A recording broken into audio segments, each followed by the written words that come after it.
பண்றீங்க. இப்போ பாட்டு சொன்னீங்க, டான்ஸ் சொல்றீங்க. இது மட்டும் இல்லாம இப்போ டான்ஸ் கிளாஸஸ் நடக்குது, ரெகுலரா நடத்துற மாதிரி ஏதாவது பண்ணிட்டு இருக்கீங்களா சார்? அதாவது நான் சொன்ன மாதிரி ஒவ்வொரு வார இறுதியிலையும் இந்த மாதிரியான நிகழ்ச்சிகள் அதாவது வகுப்புகள் வார இறுதியில் நடந்து கொண்டிருக்கும். அவர்களுக்கான அரங்கேற்றங்கள் அல்லது அது இப்போ சனிக்கிழமையில செய்து கொண்டிருப்போம். மற்றும்படி சொல்ல போனா பாட்டு சங்கீதம் கற்றுக்கொள்கிறார்கள். அதாவது classical music, that's a main thing. அதை நீங்க சின்ன பிள்ளைய பார்த்தீங்கன்னு சொன்னால் சில தமிழ் எழுத தெரியாட்டாலும் அவங்க ஆங்கிலத்தில் எழுதி அதை பாடிக்கொண்டிருக்கிறார்கள். அதை நாங்கள் ஒரு சிறுமையாக சொல்ல முடியாது, பெருமைப்பட வேண்டிய விடயம். அவர்கள் தமிழ் எழுத தெரியாவிட்டாலும் அந்த ஆர்வத்தினால அதை ஆங்கிலத்தில் எழுதி தமிழ் பாடுவார்கள். சினிமா பாட்டுகளை கூட அப்படி பாடுவார்கள். இப்போ இங்க இருக்கவங்கலாம் பேலே டான்ஸ், பெல்லி டான்ஸ், டிஸ்கோ இந்த மாதிரி போயிட்டு இருக்க காலத்துல அவங்க பரதநாட்டியமோ ஒரு கர்நாடக சங்கீதமோ ஒரு கலாச்சாரத்தை, இந்திய கலாச்சாரத்தையும் தமிழ் கலாச்சாரத்தையும் அவங்க பிரதிபலிக்கணும்னு நினைக்கிறது ரொம்ப ஆச்சரியமான விஷயம் சார். அது மட்டும் இல்லை சார், பரதநாட்டியன்றது ஒரு ஸ்போர்ட்ஸ்ல நம்ம கலந்துக்கிட்டா அது உடம்புக்கு மட்டும்தான் எக்ஸசைஸ்.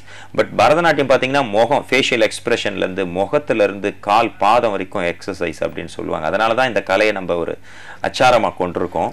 இது கலை, இதெல்லாம் இப்போ கேட்டாச்சு சார். அடுத்தது என்னன்னா, இப்போ என்ன தொழில் செய்ய? இப்போ 50,000 தமிழர்கள் ஒரே ஏரியாவில் இருக்காங்க அப்படின்னு சொல்றீங்க. ஆஸ்திரேலியாவில் கிட்டத்தட்ட லட்சக்கணக்கான தமிழர்கள் இருப்பாங்க நிச்சயமா.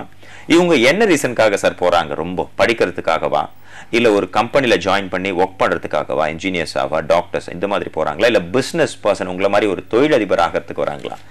எந்த மாதிரி மக்கள் தொகை அதிகம் சார்? தமிழ் மக்கள் தொகை, தமிழ் மக்களின் தொகை அதாவது இப்பொழுது இந்திய இளைஞர்கள் அங்கு கூட வந்து கொண்டிருக்கின்றார்கள். அதாவது ஐடி, அது பெருமைப்படக்கூடிய விடயம், வந்து கொண்டிருக்கின்றார்கள். மற்றும் வைத்தியத்துறையில் மக்கள் நல்ல முன்னேற்றம் அடைந்திருக்கின்றார்கள். மற்றும் இன்ஜினியர்ஸ், லாட் ஆஃப் இன்ஜினியர்ஸ் வந்து கொண்டிருக்கிறார்கள். மற்றும் தொழில் அதிபர்கள் என்று பார்க்க போனால் இப்படி ஆஸ்திரேலியா பொறுத்தளவில் நீங்கள் என்ன தொழிலும் செய்து கொள்ளலாம். ஏன்னா அங்கே அந்த நிறபேதங்கள் அற்ற ஒரு நாடு. அதாவது இவரும் உங்களோட பொருள் குவாலிட்டியாக இருந்தால் they will come and buy. Okay, அந்த மாதிரியான நிறபேதங்கள் எதுவுமே இல்லாத ஒரு நாடு. அதனால் அங்கே பிஸ்னஸ் ஆப்பர்ச்சுனிட்டிஸ் கூட லாட் ஆஃப் திங்ஸ் தமிழர்களுக்கு இருக்கின்றது. ஓகே சார், தமிழர்கள் இப்போ பார்த்தீங்கன்னா மோஸ்ட்லி ஆண்கள் தான் அங்கே போயிட்டு செட்டில் ஆகிட்டு அப்புறம் ஃபேமிலி கூப்பிட்டுக்கிறாங்க. ஆனால் பட் ஒரு பெண்கள் அதிகமாக அங்கே போயிட்டு செட்டில் ஆகிட்டு அவங்க ஃபேமிலி அங்கே கூப்பிட்டுக்கிற மாதிரி சான்சஸ் ரொம்ப கம்மியாக இருக்குது சார். பெண் உரிமை டோட்டலாக ஆஸ்திரேலியாவில் எப்படி இருக்குது சார்? தமிழ் ஆஸ்திரேலிய பெண்கள் எல்லாருக்கும் சேர்த்து சொல்கிறேன் சார். பெண்ணுரிமை என்பது அங்கு ஒரு மிகப்படுத்தப்பட்ட விடயம் என்று தான் நான் கூற வேண்டும். அதாவது அவர்களுக்கு கூடுதலான உரிமைகளை அங்கே கொடுத்திருக்கின்றனர். ஆண்களை விட மிகவும் கூடுதலான உரிமைகள். வீட்டிலையும் இருக்கலாம், மற்றும் பாதுகாப்பு, மற்றது எந்த கட்டத்திலையும் அவர்களுக்கு எந்த ஒரு கஷ்டம் கூட வர முடியாத எல்லாமே அங்க அந்த காவல்துறை செய்திருக்கு. நிச்சயமா இது ரொம்ப நல்ல விஷயம் சார். ஒரு பெண் கூட என்ன பிரச்சனைடா கூட டப்பண்டு அவங்க ஃபோன் பண்ணா கூட தொலைபேசி அழைப்பில் அவங்க வந்துடுவாங்க. அதற்கான சில நிறுவனங்கள் கூட இருக்கின்றன. பெண்கள் ஒடுக்கப்பட்டால் அங்கு நிச்சயமாக அவர்கள் எந்த விதத்திலும் உதவி செய்யறதுக்கு தயாராக இருக்கின்றார்கள். ஒரு பெண்ணுக்கு கல்வி கொடுத்தா அந்த குடும்பத்துக்கே கல்வி கொடுத்த மாதிரி அப்படின்னு சொல்லுவாங்க. அதே மாதிரி ஒரு பெண்ணுக்கு பாதுகாப்பு கொடுத்தா அது ஒரு நாட்டோட பாதுகாப்பு. நிச்சயமா இது ஒரு நல்ல விஷயம். இதை இந்தியாவும் இன்னும் அதிகமாக ஃபாலோ பண்ணணும் அப்படின்னு நினைக்கிறேன். இங்கே இருக்குது, சம உரிமை இருக்குது, பட் இன்னும் அதிகமாகவே கொடுக்கலாம் அவங்களுக்கு. நிச்சயமாக ஜாப் ஆப்பர்ச்சுனிட்டிஸ்லாம். இப்போ ஆஸ்திரேலியா கிட்ட இருந்து நம்ம இந்தியா, குறிப்பாக தமிழ்நாடு என்னென்ன விஷயத்த கற்றுக்க முடியும் சார்? கற்றுக்க வேண்டும், என்னென்ன விஷயத்த கற்றுக்க கூடாது? ஆஸ்திரேலியாவிலிருந்து கற்றுக்கொள்ள வேண்டிய விடயம் என்னன்னு சொன்னால் கொஞ்சம் அதாவது நாங்கள் அதாவது கொஞ்சம் ஸ்பீட் லைஃப் இல்லையா, அங்கே எந்த நேரம் கொஞ்சம் சுறுசுறுப்பாக இருந்து கொண்டிருப்போம். அதுக்காக நீங்கள் சுறுசுறுப்பாக இல்லையன்னு தான் சொல்லவில்லை. அதிக அந்த வாழ்க்கை கொஞ்சம் ஓடி ஓடித்தான் வாழ்க்கை, பரபரப்பான வாழ்க்கை. அதாவது மனைவி, கணவன், வேலை, பிள்ளைகள், அப்படியான வாழ்க்கை. மற்றபடி சுத்தம் அங்கே நன்றாக இருக்கின்றது. எந்த ஒரு நிறுவனத்துக்கு சென்றாலோ அல்லது ஒரு வைத்தியசாலைக்கு சென்றாலோ மிகவும் சுகாதாரமாக ஒரு நிலைமை இருக்கின்றது. அது பாராட்டப்பட வேண்டிய விடயம்.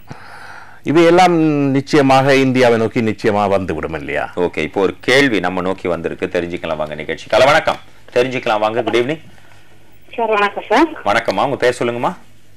சார் செல்வி சார், காரைக்குடியில பேசுறேன் சார். சொல்லுங்க மேம், உங்க क्वेश्चन கேளுங்க, சார் கேட்டுட்டு இருக்காரு. வணக்கம், சொல்லுங்க. உங்க டிவி வால்யூம் கம்மி பண்ணுங்கம்மா. உங்க டிவி வால்யூம் கம்மி பண்ணிட்டு பேசுங்க ப்ளீஸ். சார் வந்து இப்ப வந்து ஆஸ்திரேலியாவில டீச்சர் இந்த மாதிரி ப்ரொஃபஷன் ஓகே டீச்சர் ப்ரொஃபஷனுக்கு வந்து ஆஸ்திரேலியால ஏதாவது நல்ல ஒரு இது இருக்கா சார்? ஆப்பர்ச்சுனிட்டிஸ் இருக்கான்னு கேக்குறீங்க, வாய்ப்பு. அதாவது உங்க தொழில் வந்து என்ன சொன்னீங்க?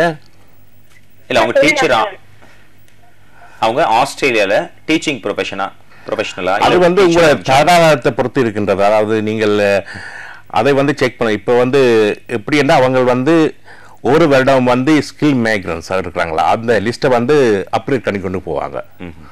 அப்ப நீங்க வந்து அதை வந்து பார்த்தீங்கன்னு சொன்னா உங்களுக்கு தெரியும் அதுல உங்களுக்கான வாய்ப்புகள் இருக்கான்னு சொல்லி. நிச்சயமாக உங்களுக்கு நல்ல தராதரம் இருந்ததுன்னு சொன்னா அங்க வாய்ப்பு இருக்குன்னு தான் நான் நம்புறேன். Okay sir. அங்க தமிழர்களோட நிலை இப்போ பேசிக் நீட்ஸ் அப்படின்னு சொல்லுவாங்க, ஃபுட், க்ளோத்ஸ் அண்ட் ஷெல்டர்ஸ், ஐ மீன் உணவு, உடை, உறையுள், அதாவது இருப்பிடம், இது மூணும் எல்லா தமிழர்களுக்கும் கிடைச்சிருக்கா சார்? நிச்சயமாக அங்க இப்போது எல்லாமே இருக்கின்றது. ஊறுகாயிலிருந்து மசாலா தோசை, நகை எல்லாமே அங்கே இருக்கின்றது. அதாவது ஒரு சிறு இந்தியாவில் வாழ்வது போல் தான் அந்த வாழ்க்கை இருக்கின்றது. கூட்டு குடும்பம் இருக்கா சார்? கூட்டு குடும்ப வாழ்க்கை கூட இருக்கின்றது. அங்கு வெறும் இளைஞர்கள், அதாவது இப்போது இளைஞர்கள் அதை விரும்பிக் கொள்கிறார்கள். இதைத்தான் நான் சொல்ல வேண்டும் என்று சொன்னால், இந்த மீண்டும் நமது வாழ்க்கை முறை அங்கு வருகின்றது. பார்த்தீர்களா? சக்கரம் மாறி வருகின்றது. இப்பொழுது வந்து அங்கு திருமணம் செய்துவிட்டு கூட பிள்ளைகள் வந்து தமது தாய் தந்தையரோடு கூட இருக்கின்றார்கள். நிச்சயமா சார். அதில் ஒரு சுயநலம் கூட இருக்கலாம், அதாவது தங்கள் பிள்ளைகளை பார்ப்பதற்கு இவர்கள் இருக்கலாம் என்று சொல்லி. ஆனா நீங்க சொன்ன மாதிரி கூட்டு குடும்பம் அங்கு இருக்கின்றது. நிச்சயமா அது ஒரு சுயநலம் இல்லை சார். தமிழ் கலாச்சாரத்தோட ஸ்ட்ரென்த்தே அதுதான் சார். தமிழ் கலாச்சாரம் 1000 2000 தலைமுறைகளை, ஜெனரேஷன்ஸ், தாத்தா பாட்டிகளை கடந்து வந்தது சார். அதனாலதான் நம்ம போடுற கலாச்சாரம் வந்து அந்த அளவுக்கு பெர்ஃபெக்டா இருக்கு சார். ஒரு பொட்டு வைக்கிறதுக்கு கூட ஒரு காரணம் இருக்கு சார். பொட்டுனா பெண்கள் தான் வைக்கணும், அது பெருசா வைக்கணும், அது அக்கு பிரஷர் சார். இங்க மெயினான நரம்பு போவோம், அதை இப்படி அமுத்துறதால பெருசா. அந்த காலத்துல பாத்தீங்கன்னா பெருசா குங்குமம் வைப்பாங்க. குங்கு எடுத்து இப்படி வைக்கிறதால அது பெருசா, இது வந்து இந்த நரம்பு வந்து ஹார்ட்ல கனெக்ட் ஆகிற நரம்பு.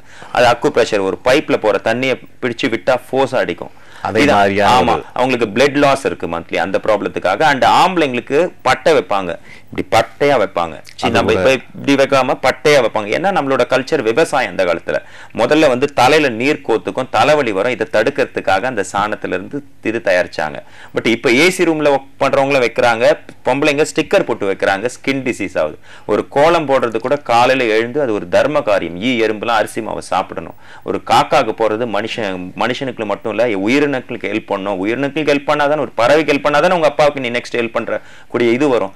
அந்த மாதிரியான ஒரு விஷயம் தான் சார் கூட்டு குடும்பம். நான் அதிகமா பேசிட்டேன்னு நினைக்கிறேன். இல்ல, நிச்சயமாக. அதாவது இதை பார்த்து எமது கலாச்சாரத்தை நீங்கள் முன்பு கேட்ட கேள்விக்குத்தான் நான் மீண்டும் வருகின்றேன். இதை பார்த்து அதாவது ஆஸ்திரேலியர் கூட அப்படியான வாழ்க்கை முறையை பின்பற்றிக் கொள்கிறார்கள். அதுதான் சார் கேட்கிறேன். எந்த அளவுக்கு அவங்க அப்சர்வ் பண்ணிக்கிறாங்க, அதை ரியல் லைஃப்ல எப்படி சார் பண்றாங்க? இதுல என்னென்று சொன்னா வந்து எப்பொழுதும் வந்து ஆஸ்திரேலியா நல்ல விடயங்களை பிடித்துக் கொள்வார்கள். ஓகே. எமது உணவுகளிலிருந்து மற்றும் இப்படியான நல்ல விடயங்களை வந்து அவர்கள் பிடித்துக் கொள்கின்றார்கள். உதாரணத்துக்கு எமது மக்களின் வாழ்க்கை நடைமுறையை எந்த தருணத்திலும் சொல்லிக் கொள்கிறார்கள். Okay sir. அந்த கூட்டு குடும்பம் என்பது நிச்சயமாக ஆஸ்திரேலியர்கள் எம்மிடமிருந்து கற்றுக்கொள்கிறார்கள். எமது மக்களிடையே அது வளர்ந்து வருகின்ற ஒரு விடயம். அது நிச்சயமாக பாராட்டப்பட வேண்டியது. Okay sir. யாதும் ஊரே யாவரும் கேளீர்.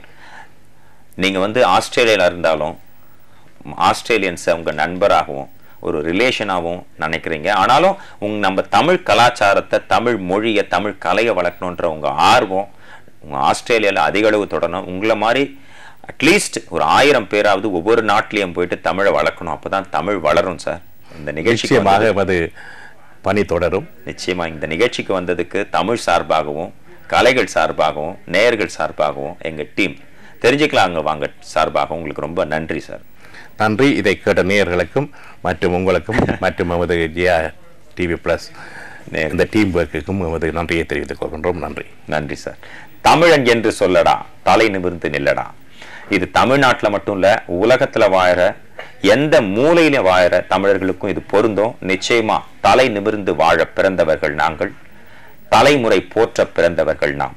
வாழ்க வளர்க தமிழ். வணக்கம்.